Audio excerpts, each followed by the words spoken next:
Balita Nationwide.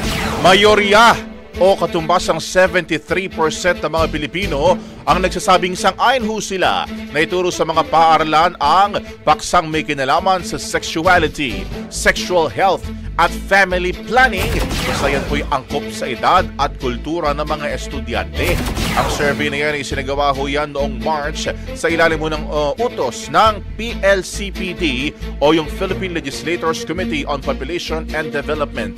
Ayon po sa kanila, ay pinakikita ng resulta na malawak ang suporta ng publiko para po sa comprehensive sexuality education na layong bigyan ng tamang kaalaman ang kabataan para humakaiwas sa pang-aabuso, maagang pagbubuntis at mga sakit gaya ng HIV. 13% naman ang hindi sang-ayon habang 14% ang undecided.